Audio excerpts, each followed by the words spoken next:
ಒಬ್ಬ ಜಾನ್ ಎಂಬ ವ್ಯಕ್ತಿ ಫಿಶಿಂಗ್ ಮಾಡಲು ಸಮುದ್ರದಲ್ಲಿ ತನ್ನ ಸಣ್ಣ ಬೋಟ್ ಅನ್ನು ತೆಗೆದುಕೊಂಡು ಹೋಗ್ತಾನೆ.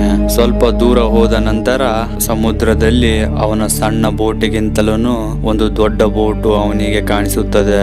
ಆ ಬೋಟಿನ ಹತ್ತಿರ ಹೋಗಿ ಯಾರಾದ್ರೂ ಇದೀರಾ ಅಂತ ಚೆಕ್ ಮಾಡಲು ಆ ಬೋಟ್ ಮೇಲಕ್ಕೆ ಹತ್ತಿ ಹೋಗ್ತಾನೆ. ಗೆಳೆಯರೇ, ಇಲ್ಲಿವರೆಗೆ ಎಲ್ಲ ಚೆನ್ನಾಗಿತ್ತು.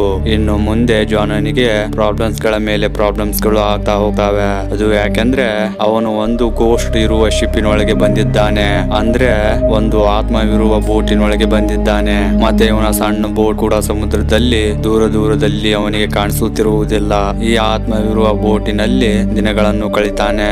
ಮತ್ತೆ ಅವನಿಗೆ ಆಗುವ ಪ್ರಾಬ್ಲಮ್ಸ್ ಗಳು ಏನು, ಮತ್ತೆ ಇವನು ಬದುಕಿ ಬರ್ತಾನೆ ಇಲ್ವಾ, ಮತ್ತೆ ಈ ಬೋಟಿನೊಳಗೆ ಏನಿದೆ ಅಂತ ತುಂಬಾನೇ ಸಸ್ಪೆನ್ಸಿವ್ ಮೂವಿ ಸ್ಟೋರಿ ಕಡೆಗೆ ಹೋಗೋಣ ಬನ್ನಿ. ಹಾಗೆ ಯಾರೆಲ್ಲ ಲೈಕ್ ಮಾಡಿಲ್ಲ ಲೈಕ್ ಮಾಡಿ, ಮತ್ತೆ ಸಬ್ಸ್ಕ್ರೈಬ್ ಮಾಡ್ಕೊಳ್ಳಿ, ಬೆಲ್ ಬಟನ್ ಅನ್ನು ಒತ್ತಿ ಆಲ್ ಮೇಲೆ ಕ್ಲಿಕ್ ಮಾಡ್ಕೊಳ್ಳಿ. SQ ಗೋಲ್ಡನ್ ಸ್ಟೋರೀಸ್ ಹೊಸ ಮೂವಿ ರಿವ್ಯೂನೊಂದಿಗೆ ನಿಮ್ಮ ಮುಂದೆ ಇದೆ. ಮೂವಿ ಆರಂಭದಲ್ಲಿ ಜಾನ್ ಎಂಬ ವ್ಯಕ್ತಿಯನ್ನು ತೋರಿಸುತ್ತಾರೆ. ಒಂದು ಸಣ್ಣದಾದ ಹಡಗನ್ನು ತೆಗೆದುಕೊಂಡು ಫಿಶಿಂಗ್ ಮಾಡಲು ಹೋಗುವುದನ್ನು ತೋರಿಸುತ್ತಾರೆ. ಸ್ವಲ್ಪ ದೂರ ಹೋದ ನಂತರ ಅಲ್ಲಿ ಒಂದು ಚಂಡುಮಾರುತ ಎದ್ದಿರುತ್ತದೆ, ಅಂದರೆ ಸಮುದ್ರದ ತುಫಾನ್ಗಳಿಂದ ಹೇಗೆ ತಪ್ಪಿಸಿಕೊಳ್ಳುವುದು ಅಂತ ಜಾನನಿಗೆ ತುಂಬಾನೇ ಚೆನ್ನಾಗಿ ಗೊತ್ತಿರುತ್ತದೆ. ಸ್ವಲ್ಪ ದೂರ ಹೋದ್ರೆ ಚಂಡುಮಾರುತ ಅವನನ್ನು ಬಿಟ್ಟು ಹೋಗುತ್ತದೆ ಅಂತ ಅಂದ್ಕೊಳ್ತಾನೆ.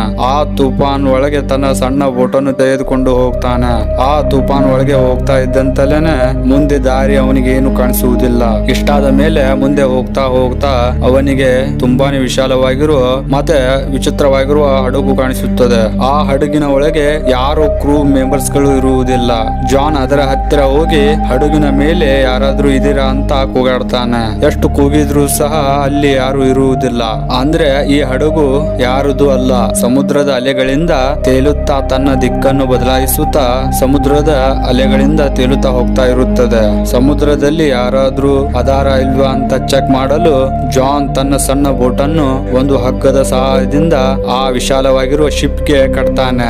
ಇಷ್ಟಾದ ಮೇಲೆ ಯಾರಾದ್ರೂ ಇದಾರ ಇಲ್ವಾ ಅಂತ ಆ ಹಡಗಿನ ಮೇಲೆ ಚೆಕ್ ಮಾಡಲು ಹೋಗ್ತಾನೆ. ಆ ವಿಶಾಲವಾಗಿರುವ ಶಿಪ್ ನ ಒಳಗೆ ಹೋಗ್ತಾನೆ. ಅಲ್ಲಿ ಎಲ್ಲವೂ ನಾರ್ಮಲ್ ಆಗಿರುತ್ತದೆ. ಅಲ್ಲಿ ಟೇಬಲ್ ಮೇಲೆ ತಿನ್ನುವ ಆಹಾರ ಕೂಡ ಫ್ರೆಶ್ ಆಗಿ ಇರುತ್ತದೆ. ಶಿಪ್ ನಲ್ಲಿ ನೋಡ್ತಾ ಸುತ್ತಾಡ್ತಾ ಶಿಪ್ ನ ಡ್ರೈವಿಂಗ್ ರೂಮ್ ಗೆ ಹೋಗ್ತಾನೆ.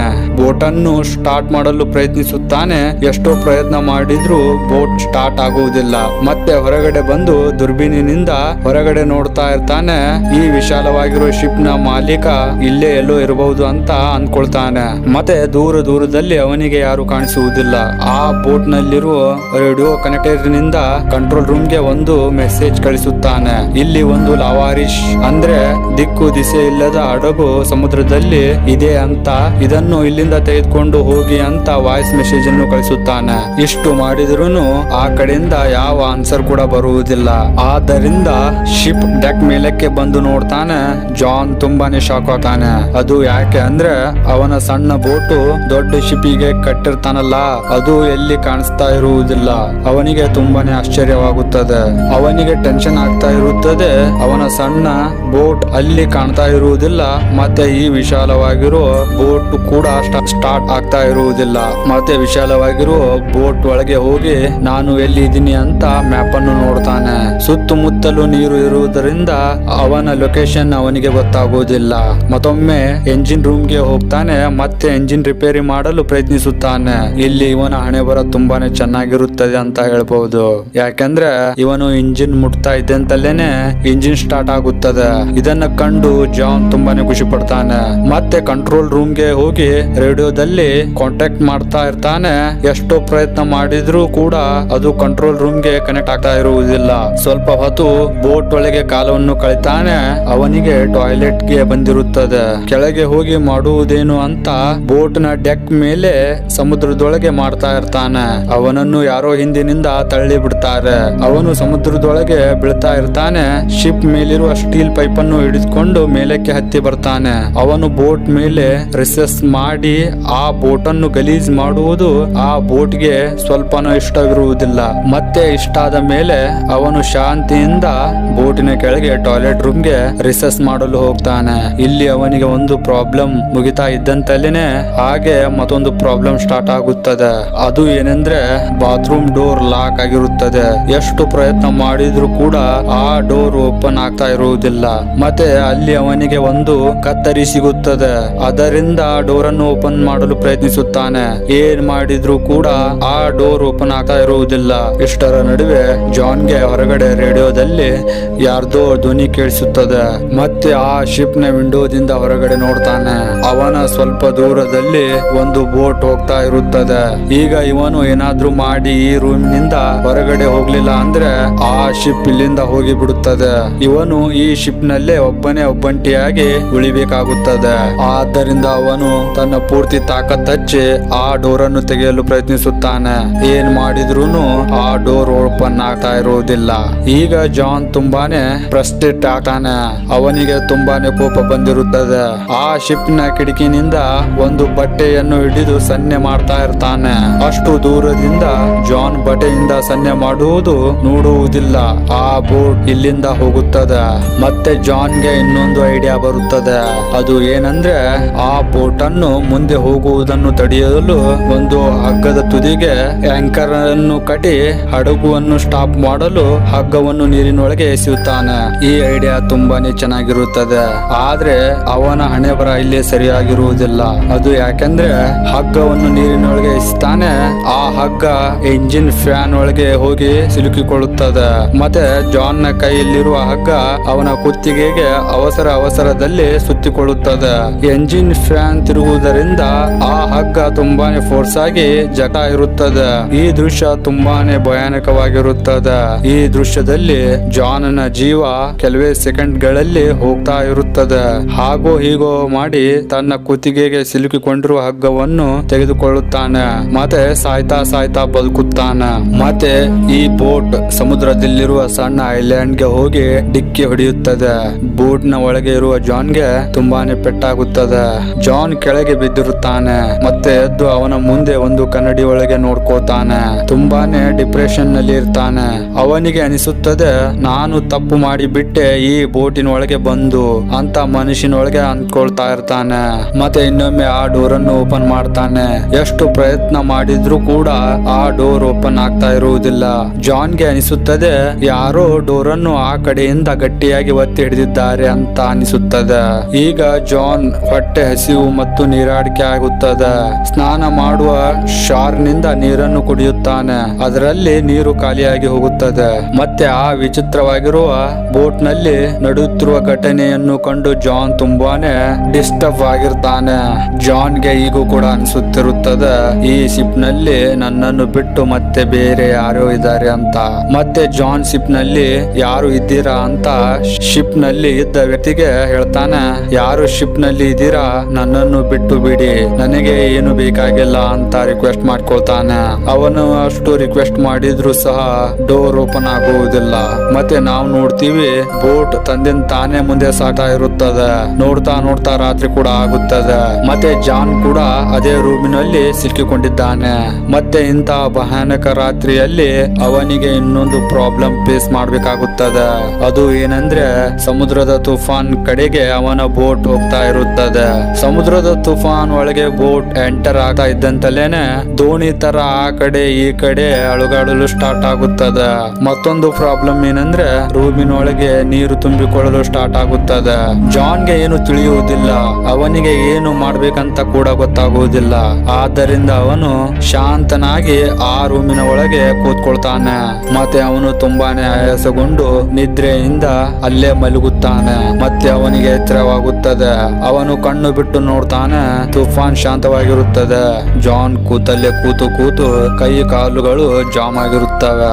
ಮತ್ತೆ ಅವನು ಕತ್ತಿನವರೆಗೂ ನೀರು ತುಂಬಿಕೊಂಡಿರುತ್ತದೆ. ಬಹಳ ಕಷ್ಟಪಟ್ಟು ಎದ್ದು ನಿಲ್ತಾನ.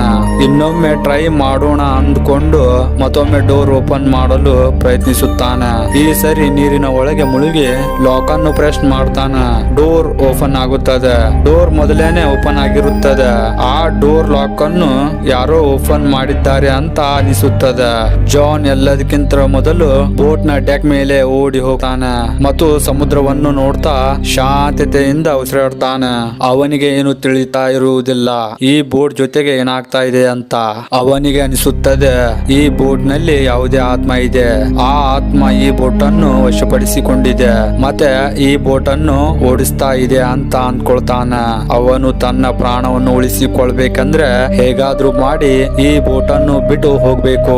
ಇಷ್ಟರ ನಡುವೆ ಅವನಿಗೆ ಒಂದು ಐಡಿಯಾ ಬರುತ್ತದೆ. ಬೋಟ್ ನಲ್ಲಿರುವ ಏರ್ ಬೋಟ್ಸ್ ಗಳನ್ನು ಹೊರಗಡೆ ತೆಗಿತಾನೆ ಮತ್ತೆ ಬಾತ್ರೂಮ್ ಇರುವ ರೂಮಿಗೆ ಹೋಗಿ ಅಲ್ಲಿಂದ ಮುರಿದಿರುವ ಡೋರ್ ಅನ್ನು ತೆಗೆದುಕೊಂಡು ಬರ್ತಾನೆ. ಏರ್ ಬ್ಯಾಗ್ ಮತ್ತು ಆ ಡೋರ್ ನಿಂದ ಒಂದು ಸಣ್ಣ ಬೋಟ್ ಅನ್ನು ರೆಡಿ ಮಾಡ್ತಾನೆ ಇಲ್ಲಿಂದ ತಪ್ಪಿಸಿಕೊಂಡು ಹೋಗೋಕೆ. ಹಾಗೋ ಹೀಗೋ ಮಾಡಿ ಬೋಟ್ ಅನ್ನು ರೆಡಿ ಮಾಡ್ತಾನೆ. ಅವನಿಗೆ ದಾರಿಯಲ್ಲಿ ಹೊಟ್ಟೆ ಹಸಿವಾಗಿ ಆತ್ಮವಿರುವ ಬೋಟಿನ ಒಳಗೆ ಹೋಗಿ ತಿನ್ನುವ ಸಾಮಾನುಗಳನ್ನು ತೆಗೆದುಕೊಂಡು ಹೊರಗಡೆ ಬರ್ತಾನೆ ಮತ್ತೆ ತಾನು ತಯಾರಿಸಿರುವ ಸಣ್ಣ ಬೋಟ್ ಅನ್ನು ಆ ದೊಡ್ಡ ಬೋಟಿಗೆ ಹಗ್ಗದ ಸಹಾಯದಿಂದ ಕಟ್ಟುತ್ತಾನೆ. ಯಾಕೆಂದ್ರೆ ಆ ಆತ್ಮ ಇರುವ ದೊಡ್ಡ ಬೋಟಿನ ಒಳಗೆ ಅವನಿಗೆ ಭಯವಾಗ್ತಾ ಇರುತ್ತದೆ. ಮತ್ತೆ ಅವನು ತಾನು ತಯಾರಿಸಿರುವ ಬೋಟ್ ಮೇಲೆ ಹತ್ತಿ ಬಂದು ಕೂತ್ಕೊಳ್ತಾನೆ. ಇಷ್ಟರಲ್ಲಿ ಆ ಹೋಗ್ತಾ ಇರುವ ಆತ್ಮ ಇರುವ ಬೋಟ್ ಸ್ಟಾಪ್ ಆಗಿ ನಿಂತಲ್ಲಿ ನಿಲ್ಲುತ್ತದೆ. ಮತ್ತೆ ಜಾನ್ ತಯಾರಿಸಿರುವ ತನ್ನ ಸಣ್ಣ ಬೋಟ್ ಮೇಲೆ ಕೂತು ಕೆಲವು ಗಂಟೆಗಳ ಕಾಲ ವೇಟ್ ಮಾಡ್ತಾನೆ.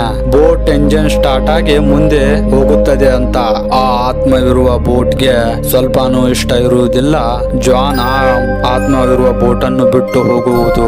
ಜಾನ್ ಮತ್ತಷ್ಟು ಗಂಟೆಗಳ ಕಾಲ ವೇಟ್ ಮಾಡ್ತಾನೆ ಬೋಟ್ ಯಾವಾಗಾದ್ರೂ ಸ್ಟಾರ್ಟ್ ಆಗಿ ಮುಂದೆ ಹೋಗುತ್ತದೆ ಅಂತ. ಎಷ್ಟೋ ಗಂಟೆಗಳ ವೇಟ್ ಮಾಡಿದ್ರು ಕೂಡ ಆತ್ಮವಿರುವ ಬೋಟ್ ಮುಂದೆ ಹೋಗ್ತಾನೆ ಇರುವುದಿಲ್ಲ. ಅದು ನಿಂತಲ್ಲೇನೆ ನಿಂತಿರುತ್ತದೆ. ಜಾನ್ಗೆ ಗೊತ್ತಾಗುತ್ತದೆ ಇದು ಮುಂದೆ ಸಾಗುವುದಿಲ್ಲ. ನಾನು ಹೇಗಾದರೂ ಮಾಡಿ ಈ ಆತ್ಮವಿರುವ ಬೋಟ್ ಅನ್ನು ಸ್ಟಾರ್ಟ್ ಮಾಡಿಕೊಂಡು ಇಲ್ಲಿಂದ ಬೋಟ್ ನ ಜೊತೆಗೇನೆ ಹೋಗ್ಬೇಕು ಅಂತ ನಿರ್ಧರಿಸುತ್ತಾನೆ. ಮತ್ತೆ ಅವನು ಆತ್ಮವಿರುವ ಬೋಟ್ ಮೇಲೆ ಬರ್ತಾನೆ. ಬೋಟ್ ಒಳಗೆ ತುಂಬಿಕೊಂಡಿರುವ ನೀರನ್ನು ಹೊರಗಡೆ ಹಾಕಲು ನೋಡ್ತಾನೆ. ನೀರು ಹೊರಗಡೆ ಹಾಕಲು ತುಂಬಾನೇ ಟೈಮ್ ತೆಗೆದುಕೊಳ್ಳುತ್ತಾ ಇರುತ್ತದೆ. ಆದ್ದರಿಂದ ಅವನು ಬೋಟ್ ನಲ್ಲಿ ಇರುವ ಮೋಟಾರ್ಸ್ ಗಳನ್ನು ರಿಪೇರಿ ಮಾಡ್ತಾನೆ. ತುಂಬಾನೇ ಸ್ಪೀಡ್ ಆಗಿ ಬೋಟ್ ನಲ್ಲಿ ತುಂಬಿಕೊಂಡಿರುವ ನೀರನ್ನು ಹೊರಗಡೆ ಹಾಕ್ತಾನೆ. ಈಗ ಜಾನ್ ಬೋಟ್ ನಲ್ಲಿರುವ ಸಮಸ್ಯೆಗಳನ್ನು ಒಂದೊಂದಾಗಿ ರಿಪೇರಿ ಮಾಡ್ತಾ ಹೋಗ್ತಾನೆ. ಮತ್ತೆ ಐಲ್ಯಾಂಡ್ ಗೆ ಡಿಕ್ಕಿ ಹೊಡೆದು ಆ ಆತ್ಮವಿರುವ ಬೋಟ್ ಒಂದು ಭಾಗ ಡ್ಯಾಮೇಜ್ ಆಗಿರುತ್ತದೆ. ಅದನ್ನು ಮೊದಲು ಹಾಗೆ ರಿಪೇರಿ ಮಾಡ್ತಾನೆ. ಅದಕ್ಕೆ ಪೇಂಟ್ ಹಚ್ಚುತ್ತಾನೆ. ಇಷ್ಟೆಲ್ಲ ಮಾಡಿ ಮತ್ತೆ ಹೋಗಿ ರೇಡಿಯೋ ಇಂದ ಕಂಟ್ರೋಲ್ ರೂಮ್ ಗೆ ಕನೆಕ್ಟ್ ಮಾಡಲು ಪ್ರಯತ್ನಿಸುತ್ತಾನೆ. ಯಾರಾದರೂ ನನಗೆ ಕನೆಕ್ಟ್ ಆಗಬಹುದು ಅಂತ. ಮತ್ತೆ ಮುಂದಿನಿಂದ ಯಾವ ಕಾಲ್ ಮತ್ತು ಯಾವ ಮೆಸೇಜ್ ಕೂಡ ಬರುವುದಿಲ್ಲ. ಆದ್ದರಿಂದ ಬೇಸರಗೊಂಡು ಬೋಟ್ ನ ಡೆಕ್ ಮೇಲೆ ಹೋಗ್ತಾನೆ. ಮತ್ತೆ ಅಲ್ಲಿಂದ ಮ್ಯಾಪ್ ಅನ್ನು ನೋಡ್ತಾನೆ. ತಾನು ಎಲ್ಲಿ ಇದ್ದೀನಿ ಅಂತ ಅವನ ಲೊಕೇಶನ್ ಅನ್ನು ಅದರಲ್ಲಿ ಗುರುತಿಸುತ್ತಿರುತ್ತಾನೆ. ಮತ್ತೆ ಎಲ್ಲ ಕೆಲಸವನ್ನು ಮುಗಿಸಿಕೊಂಡು ಮತ್ತೆ ಹೋಗಿ ಬೋಟ್ ಅನ್ನು ಸ್ಟಾರ್ಟ್ ಮಾಡಲು ನೋಡ್ತಾನೆ. ಈಗ ಬೋಟ್ ಇಂಜಿನ್ ಬಂದಾಗಿರುತ್ತದೆ. ಯಾಕೆಂದ್ರೆ ಈ ಬೋಟ್ ತನ್ನ ಮನಸ್ಸಿಗೆ ಬಂದಾಗ ಮಾತ್ರ ಸ್ಟಾರ್ಟ್ ಆಗಿ ಮುಂದೆ ಹೋಗ್ತಾ ಇರುತ್ತದೆ. ಏನ್ ಮಾಡ್ಬೇಕು ಇಂತಹ ಸಮಯದಲ್ಲಿ ಅಂತ ಯೋಚನೆ ಮಾಡ್ತಾ ಇರ್ತಾನ. ಇಷ್ಟರ ನಡುವೆ ಸಮುದ್ರದಲ್ಲಿ ಸ್ವಲ್ಪ ದೂರದಲ್ಲಿ ಒಂದು ಶಿಪ್ ಹೋಗ್ತಾ ಇರುತ್ತದೆ. ಇದನ್ನು ನೋಡಿ ಜಾನ್ ಆ ಆತ್ಮ ಇರುವ ಶಿಪ್ ನಿಂದ ಸಮುದ್ರದೊಳಗೆ ಜಂಪ್ ಮಾಡಿ ತಾನು ತಯಾರಿಸಿದ ಬೋಟ್ ಮೇಲೆ ಹತ್ತುತ್ತಾನೆ. ಮತ್ತೆ ಒಂದು ಸ್ಟಿಕ್ ನ ಸಹಾಯದಿಂದ ನೀರನ್ನು ತಳ್ಳುತ್ತಾ ಅವನು ಮುಂದಕ್ಕೆ ಹೋಗ್ತಾ ಇರುತ್ತಾನೆ. ಆ ಶಿಪ್ ನ ಕಡೆಗೆ ಹೋಗ್ತಾ ಇರ್ತಾನೆ. ಮತ್ತೆ ಈಗ ನೀವೇ ನೋಡಿ, ಇಷ್ಟು ತನಕ ಸ್ಟಾರ್ಟ್ ಆಗದಿರುವ ಬೋಟ್ ತಂದಿನ ತಾನೇ ಸ್ಟಾರ್ಟ್ ಆಗಿ ಜಾನ್ ನ ಹಿಂದೆ ಹಿಂದೆ ಫಾಲೋ ಮಾಡ್ತಾ ಬರ್ತಾ ಇರುತ್ತದೆ. ಮತ್ತೆ ಜಾನ್ ಹಿಂದೆ ತಿರುಗಿ ನೋಡ್ತಾನೆ. ಆ ಬೋಟ್ ಸ್ಪೀಡ್ ಆಗಿ ಅವನ ಕಡೆನೆ ಬರ್ತಾ ಇರುತ್ತದೆ. ಇದನ್ನು ನೋಡಿ ಜಾನ್ ನೀರನ್ನು ಹಿಂದಕ್ಕೆ ತಳ್ಳುತ್ತಾ ಮುಂದಕ್ಕೆ ಸ್ಪೀಡ್ ಆಗಿ ಹೋಗ್ತಾ ಇರ್ತಾನ. ಒಂದು ಸಮಯ ಹೇಗೆ ಬರುತ್ತದೆ ಅಂದ್ರೆ ಆ ಆತ್ಮ ಇರುವ ಬೋಟ್ ಜಾನ್ ಗೆ ಬಂದು ಡಿಕ್ಕಿ ಹೊಡೆಯುವುದರಷ್ಟರೊಳಗೇನೆ ಜಾನ್ ಜಂಪ್ ಮಾಡಿ ನೀರಿನೊಳಗೆ ಜಂಪ್ ಮಾಡಿ ತನ್ನ ಪ್ರಾಣವನ್ನು ಬದುಕಿಸಿಕೊಳ್ತಾನ.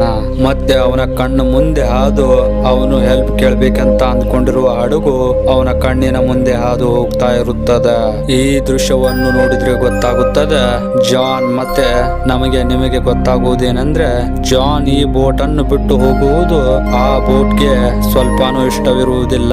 ಇದನ್ನು ತಿಳಿದ ಜಾನ್ ಇಡೀ ರಾತ್ರಿ ಸಮುದ್ರದಲ್ಲಿ ನೀರಿನೊಳಗೆ ಕಾಲ ಕಳಿಬೇಕಂತ ತೀರ್ಮಾನಿಸುತ್ತಾನೆ. ಮತ್ತೆ ಅವನಿಗೆ ಪ್ರಾಬ್ಲಮ್ ಏನಾಗುತ್ತದೆ ಅಂದ್ರೆ ಸಮುದ್ರದಲ್ಲಿ ತುಂಬಾನೇ ಖತರ್ನಾಕ್ ಶಾರ್ಕ್ಸ್ ಗಳು ಇರ್ತಾವೆ. ಮತ್ತೆ ತಣ್ಣಗಾಗಿರುವ ನೀರಿನಿಂದ ಚಳಿಯಿಂದ ನಡುಗುತ್ತಿರ್ತಾನೆ. ಅವನಿಗೆ ಬೇರೆ ಆಪ್ಷನ್ ಇರುವುದಿಲ್ಲ. ಆ ಬೋಟ್ ಒಳಗೆ ಒಳಗೆ ಹೋಗುವುದು ಅಂದ್ಬಿಟ್ರೆ ಮತ್ತೆ ಅವನು ಬೋಟ್ ಮೇಲೆ ಹತ್ತಿ ಒಳಗಡೆ ಹೋಗ್ತಾನೆ. ಅವನಿಗೆ ತುಂಬಾನೇ ಚಳಿ ಆಗ್ತಾ ಇರುತ್ತದೆ. ಆ ಆತ್ಮ ಇರುವ ಬೋಟಿನ ರೂಮ್ನ ಒಳಗೆ ಹೋಗಿ ಅಲ್ಲಿ ಒಂದು ಕಾರ್ಪೆಟ್ ಅನ್ನು ನೋಡ್ತಾನ. ಆ ಕಾರ್ಪೆಟ್ ಅನ್ನು ಸುತ್ತಿಕೊಂಡು ಅಲ್ಲೇ ಮಲಗುತ್ತಾನ. ಮತ್ತೆ ಬೆಳಗ್ಗೆ ಆಗುತ್ತದೆ. ಅವನು ಕಣ್ಣು ಬಿಟ್ಟು ನೋಡ್ತಾನೆ.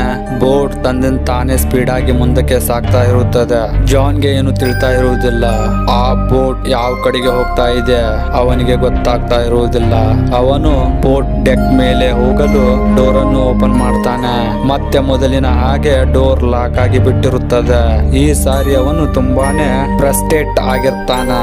ಅವನು ಯಾವಾಗ ಈ ಬೋಟ್ ಮೇಲೆ ಬಂದಿದ್ದಾನೆ ಆವಾಗಿನಿಂದ ಅವನ ಜೊತೆಗೆ ಪ್ರಾಬ್ಲಮ್ಸ್ ಮೇಲೆ ಪ್ರಾಬ್ಲಮ್ಸ್ ಗಳು ಬರ್ತಾ ಇವೆ. ಇಷ್ಟರ ನಡುವೆ ಜಾನ್ ಬಾತ್ರೂಮ್ ಕಡೆಗೆ ಹೋಗಿ ನೋಡ್ತಾನೆ. ಬೋಟ್ ಡೆಕ್ ಮೇಲೆ ಹೋಗಲು ಅಲ್ಲಿ ಒಂದು ಸಣ್ಣ ದಾರಿ ಇರುತ್ತದೆ.